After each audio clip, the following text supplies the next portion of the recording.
This is K. Srinivas from Pondicherry University. I'm asked to review the book entitled Perspectives on the Origin of Indian Civilization, edited by Angela Marcantonio and Girish Nath. I wholeheartedly congratulate both the editors and the contributors to this volume on the origin of Indian civilization. I personally call this volume a book of novelty and profundity. The present volume on Indian civilization is an anthology of well-researched articles by the scholars of international repute on Indology belonging to different academic disciplines such as history, philosophy, astronomy, archaeology, genetics, linguistics, physics, and mathematics.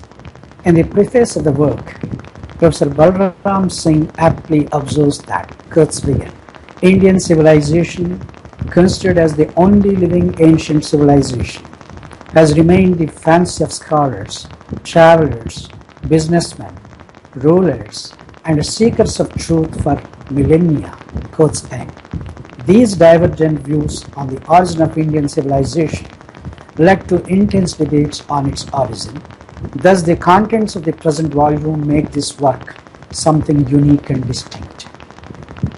The editors of this anthology, Professor Angela Marcantonio and Professor Girish Nath Jha, set the tone by highlighting its significance in the present context. The polarization of the origin of the Indian civilization into intrusive versus indigenous has led to intense academic debates on this issue. However, the debates concerning the origin of Indian civilization by and large have been summarized by the editors in the following manner. 1. There is an absence of archaeological evidence in the support of invasion bar migration theory, which is a corollary of Indo-European linguistic theory. Second, the continuity of early Vedic language and culture from older times well into Harappan culture and more recent times does not give rise to the question, is the Indian civilization indigenous or not?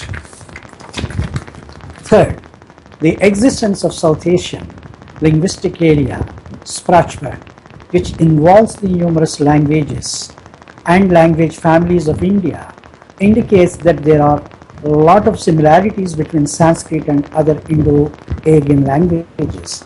Thus, Sanskrit coexisted with other Indo-Aryan languages. There is no logical ground to hold that Sanskrit is the mother of the later Middle and modern Indo-Aryan languages. Finally, the reconstruction of linguistic elements is merely a theoretical construction. These reconstructions are the result of an artifact of method of analysis. These constructions should not be confused with real words, real sounds, and real grammatical elements. This is the case with the reconstructed IE proto-language. There is hardly any evidence to show that such a language was ever spoken in the prehistorical past. This volume contains a mixture of Eastern and Western perspectives concerning the origin of the Indian civilization. Thus, it is well balanced. The gist of each presentation is given below. Girish Nath Jha's article, Some Remarks on the Origin and Development of Indian Languages and Linguistic Area, aims at showing the inconsistencies in the existing models related to the popular theories in Indian languages, language families, genealogies, and linguistic area. In order to support his claim, the author harps on two contemporary Indian languages, namely Hindi and Bangla, assuming that the latter is derived from the former, as argued by the classical philologists of contemporary times. With the varieties of languages spoken in India, it is not all that easy to prove the genesis of any particular language. Also, the author discusses the arguments in favor of and the shortcomings in the comparative historical methods under the head Genealogy in Historical Linguistics. One of the most interesting aspects that one finds in this presentation is on language change. The author critically examines the language change from Old Indo-Aryan to Middle and Modern Indo-Aryan through phonological and lexicomorphological changes from Sanskrit to Pali, Prakrit, Apabhramsa, and other modern Indo-Aryan languages. According to him, quotes begin, the whole argument of genealogical relationships in the Indo-European family be re-examined, taking insights from the areal and topological features of the Indian languages. Quotes end. Also, the view that Aryan and Dravidian languages do not share anything in common in terms of heritage needs a proper investigation by taking recourse to language technology industry that suggests a common origin and a shared heritage of Proto-Indic and Indic languages, namely the Aryan and the Dravidian. The article, Rigvedic All-Inclusiveness by N. Kazanas, highlights the preservation of common elements traced in the Proto-Indo-European culture. The sincere attempt is made by the author to show that it is most unlikely that the Vedic culture moved over over different terrains to come to rest in what is today northwest India and Pakistan, in Saptasindhu, or the land of the seven rivers. Quotes end. By examining the language, the poetry, and the philosophy, especially the grammatical, lexical, and syntactical aspects of poetry of the Rigvedic times, the author comes to a conclusion that the Vedic culture is indigenous. His conclusions are amply supported by the claims of the contemporary archaeologists. They hardly find any evidence to show that Aryans entered or invaded Saptasindhu. According to Kazanas, Kurzweger, the culture they unearthed there, known as the Indus Saraswati or Indus Valley or Harappa, is a native one with unbroken continuity from the 7th millennium down to 600 BC. Quotes end. Finally, the author quotes from the Gita to show that the creation has its roots in the heaven, and it is the case with Indian civilization. This article is highly technical and perspicuous. Conrad L's article, Some Unlikely Tentacles of Early Indo-European, puts forward the thesis, rather cautiously, that there are indications of movement of languages from east to west and south to north. The search for the homeland of Indo-European language family appears to be complicated, for there are contesting theories of its origin. The dominant view that it was originally located to the north or to the west of the Caucasus mountain range is contested by the revival of out-of-India theory. The Caucasus mountain range is contested by the author cites from the letter of the well-known French philosopher Voltaire, written in 1777, even before the birth of IE linguistics.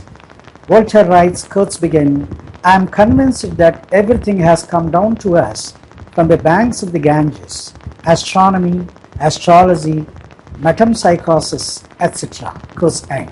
This argument is further amplified by Frederick Schlegel, one of the first Indo-European scholars, in 1808, that India is the homeland of the European languages and culture.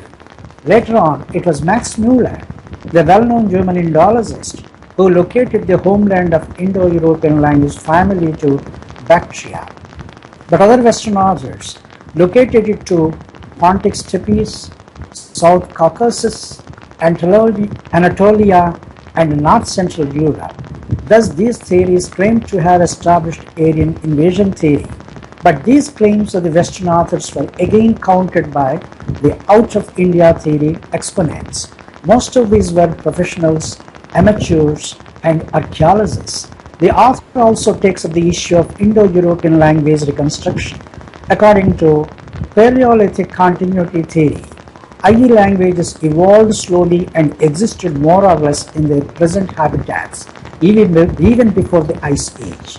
The belief of the IE linguists that Sanskrit, Latin, and English have originated from the Proto-Indo-European language is a mere belief than a scientific fact, claims the author. Even the linguistic paleontology lost its significance, for it often leads to circularity. In the process of establishing anti-AIT, the author has gone deep into analyzing this seniority of Sanskrit, hoarse vocabulary, meeting points of Indo-European and Chinese, Indo-European and Caucasian, Indo-European and Austronesian, and the presence of Indo-Aryans in the West Asia. The author concludes that pure linguistic evidence is not compatible with the real-world history.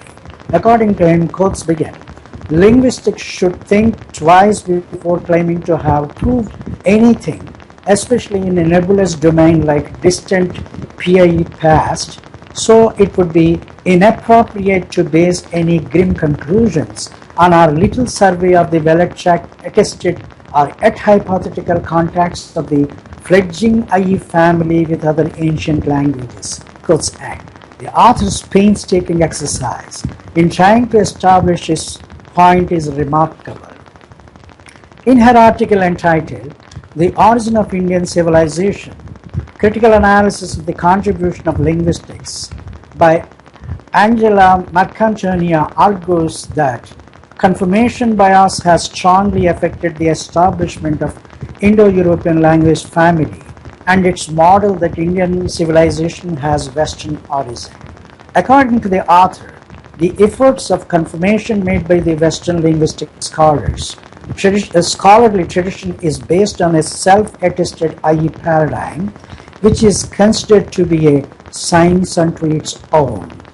Those who claim that Sanskrit belongs to the family of Indo-European language family hold the view that where contributions are derived scientifically, the author terms this bias as endemic in the Western tradition. The lapses within the IE theory and the methods adopted by historical linguistics in general are, quotes begin, systematically minimized or swept under the carpet, quotes end, to give fillip to AIT and IE language family confirmation. All other counterclaims are ignored or explained away without proper examination. The quantitative analysis of certain verbal roots, according to the author, indicates that they are of local origin, but they are assumed to be of IE origin, and reconstructions are proposed. Most of these reconstructions are only from one or two branches only. Thus there is circularity. Even the laryngeal theory has its own setbacks, for most of the reconstructions are done by using laryngeal segments. The number of such segments and phonetic bar phonological status of those segments is under dispute. The author has dug deep into the very structure of language in order to show that the traditionally established IE correlations, lexical and grammatical, lack compelling or strong support or evidence in favor of IE language family. The neo-grammarian model, which is idealized by the champions of IE family theory, by taking into consideration the nature of language and language change, the sound laws and the family tree diagram, is not amply supported by actual or proper evidence to show how languages evolve, develop, change, and diffuse. The most revered Vernet's law does not meet the major rule criterion. The data countering the IE language theory are completely ignored by throwing them overboard. Therefore, the author calls for a re-examination of IE language family theory, for it is not scientifically established. In his article Rig Veda, its chronology on the basis of astronomical references, B.N. Narhari Achar attempts to establish that the astronomical references found in the Rig Veda determine its chronology in a better way than the ones found in the dominant Aryan invasion theory. To study the oldest of the Vedas, the period of the Rig Veda fixed by the Western scholars, according to the author, is based on the so-called Aryan invasion theory. He holds the view that this chronology is in direct conflict with the traditional Indic chronology and the chronology derived from the astronomical data by Tilak, Jacobi, Ilst, Frawley, Koch, and Rajaram. Unfortunately, the Western scholars did not recognize this as valid evidence. Vedanga Jyotisha and Rigveda Jyotisha are the earliest texts which provided details of all astronomy and the performance of the Vedic rituals. The important concepts such as Tithi, Nakshatra, Amsa, Kala, Astaka and Parvan are found in the Rigveda Jyotisha. The claim that Rigveda Jyotisha has Babylonian origin is inappropriate from the evidence available. Nakshatra system, names of the months, time and its measurement are found in the Rigveda Jyotisha. The date of Vedanta Jyotisha is calculated on the basis of the time when winter solstice occurred at Dhanistha. There is conceivable astronomical evidence to show that the dates of Satapatha Brahmos in BC. The war between the Kauravas and Pandavas did take place when there was a transition from Dwapara to Kali Yuga at around 3000 BC. The author provided sufficient illustrations in terms of figures to establish his claim. The astronomical events that appeared in the Vedic texts and in the Mahabharata are verified by using the planetarium software. This is how the misconceived notions about the Vedic chronology and the events that occurred in the great epic Mahabharata are corrected. The author feels that, quotes begin, some of the legends may be understood in terms of non-astronomical interpretations as well. The astronomical ones can be considered plausible and serve as the basis for the high chronology, quotes end. The article is very well documented to show the basis for high chronology. M.G. Prasad's article, Oral Tradition in Indian Civilization, tries to establish that oral tradition plays a vital and significant role in Indian civilization. The oral tradition is traced back to the Vedas and whose knowledge is transmitted to the deserving by the gurus orally. The entire corpus of literature in Indian civilization is derived from the Vedic sources. The Vedas, which consist of mantras, are attributed to rishis. The Vedic knowledge is transmitted to the deserving by the rishis orally. This is the reason why they are called Shruti.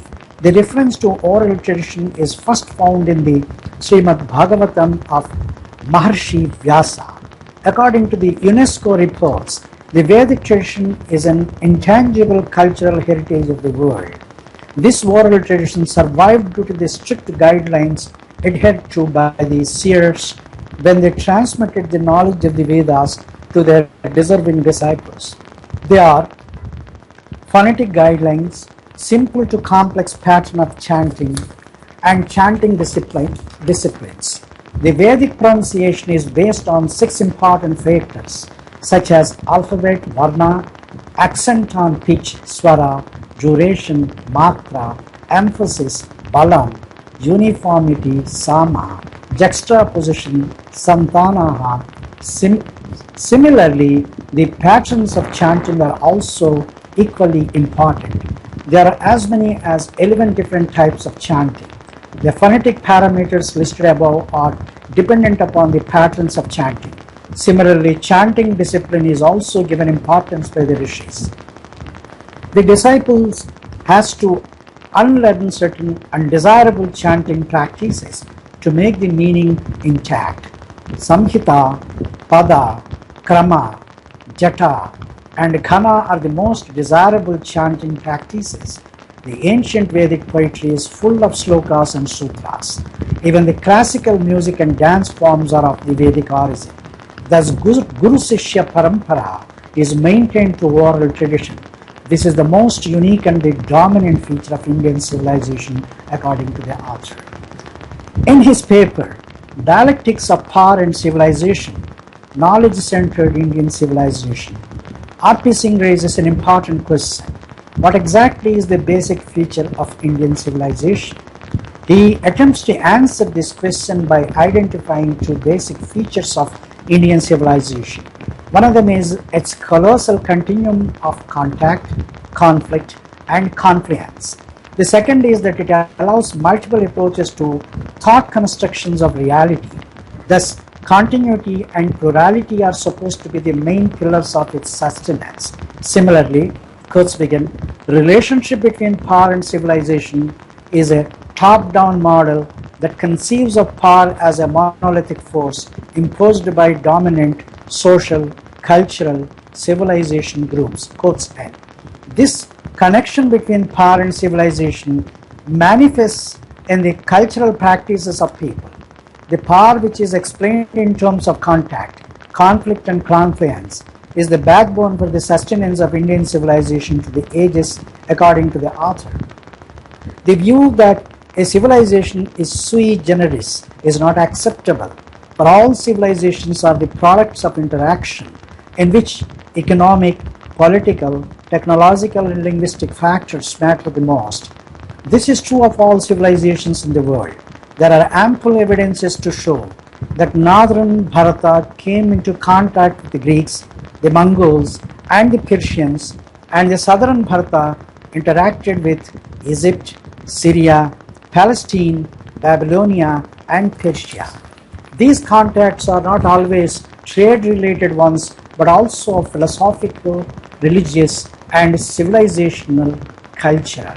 The author also highlights the nature of power, asymmetry, in explaining the origin of civilization. He opines that, quotes begin, a dominant civilization explains macro outcomes by aggregating a large set of civilization concepts which are under domination.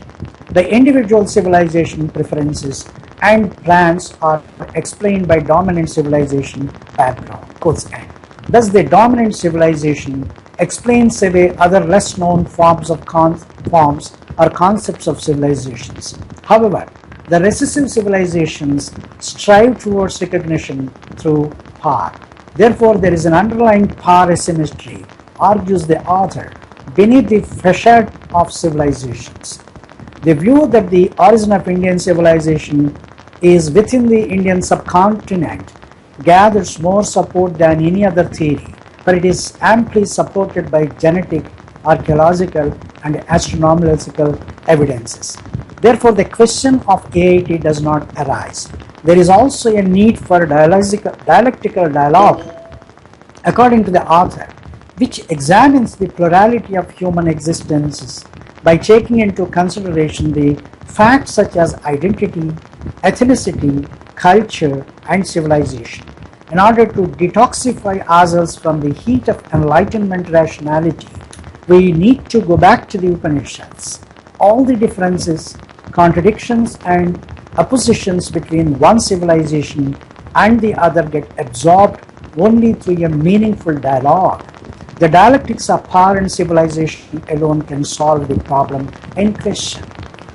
Jim J. Schaffer's article, South Asian Archaeology, Late Prehistoric Cultural Continuity or Discontinuity, attempts to expose the myth of Indo-Aryan migration to explain the formation of historic Indian civilization. According to him, quotes begin, the South Asian archaeological data reviewed here does not support either Renfrew's position or any version of the migration or invasion hypothesis describing a Western movement into South Asia in the prehistoric periods. Quotes end. The author claimed archaeological research shows that in the northwestern South Asia, one finds a lot of cultural diversity, either synchronic or diachronic, and the traditional approaches to interpret this cultural dynamics are inadequate. The author, as early as in 1992, proposed an alternative model in order to study the emerging cultural dynamics and successfully applied it to archaeology. The ethnic and chronological categories which are in vogue among the scholars of South Asia have been retained, but the author introduces a cultural category, early Harappan, in the place of pre-Harappan. The possible dates of human settlements are arrived at through archaeological survey and excavation. To determine chronological duration of human settlements without proper excavations would only lead to baseless assumptions. The author analyzes in detail the various aspects concerning human settlements. Based on the available archaeological data, the author arrives at the conclusion that the description of migrating, invading Aryan social group from a homeland located somewhere northwest of South Asia is likened to Anderson's imagined communities. It is, quotes begin, a community of the past which is imagined, created to justify a present identity, quotes end. His thesis is further strengthened by the Mehrgarh excavations, which reveal the indigenous food production of South Asian people. There are many such archaeological data which give fillip to the indigenousness of Indian civilizations, according to the author. James Clarkson, in his article, The Origin of the Indic Languages, the Indo-European Model, presents that the key assumptions underlying the Indo-European model that support the hypothesis that the Indic languages belong to the Indo-European family of languages. However, he cautions us that this model is inadequate in explaining the homeland or the society of the original speakers of the language. According to the author, the key assumptions of IE model are as follows. 1. Spoken language is the primary form of any language. The written form of any language is only a representation of its spoken form. One of the most important features of spoken languages is that they change over a period of time, unlike written languages. Change in the pronunciation and change in the vocabulary are conspicuous to the speakers. If a language does not change, then it is no more than an artificial one, but it is kept away from change through its documentation or in its written form. This is the case with the Sanskrit, according to the author.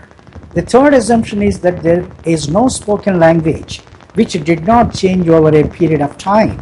This change in languages over a period of time may lead to the existence of different languages. The author cites the example of French, Italian, Spanish, and Portuguese. All these languages have Latin roots. Similarities between languages, according to the author, may not only arise out of genetic connection between languages, but also due to linguistic contact between the various communities. A typical example is a bilingual speaker. As the author quotes it, intense linguistic contact may result in words or structures from one language becoming incorporated into other, quotes end. Also, the 19th century scholars, in order to deliberately promote colonialism and racism, substantiated this so-called Aryan invasion theory. The author makes his point very clear by stating that linguistic reconstructions are only artifacts. They are different from the linguistic data. Therefore, any attempt to fix the Proto-Indo-European language based on artifacts would lead to misconceptions. The author strongly feels that linguistic data must be supported by the evidences of archaeology. Hence, the IE model is inadequate in telling us about the origin of Indian civilization. In the article, an analysis of the concept of sacredness in Indus Valley art, retracting the roots of the goddesses, Nalini Rao highlights the place of sacred in the Indian civilization, especially in Indian art. Of course, the author aptly remarks that the expression sacred stands for so many objects and forms in the Hindu pantheon. The roots of the sacred are found in the archaeological facts of Indus Valley. They are supporting concepts of the sacred even in Rig Veda. The forms and symbols like yoga, swastika, fire, altar, animals and female figures are treated as sacred, for they are preserved and because of their continued use in the religious art history of India. The existence of female figures is something unique, according to the author, in the Indus Valley civilization. Similarly, the worship of Mother Goddess is also conspicuous from the archaeological data. It also appears that agriculture, domestication of animals, weaving and pottery making were primarily under the control of women. Although it may not be the case with all societies, the women, quotes begin, might have had power over that social groups, perhaps more for the purpose of cooperation than of dominance and control, quotes end.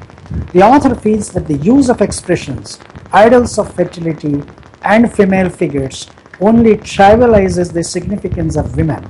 Instead, the name goddess or at goddess or Prithvi acts divinity to female figures. Thus, the goddess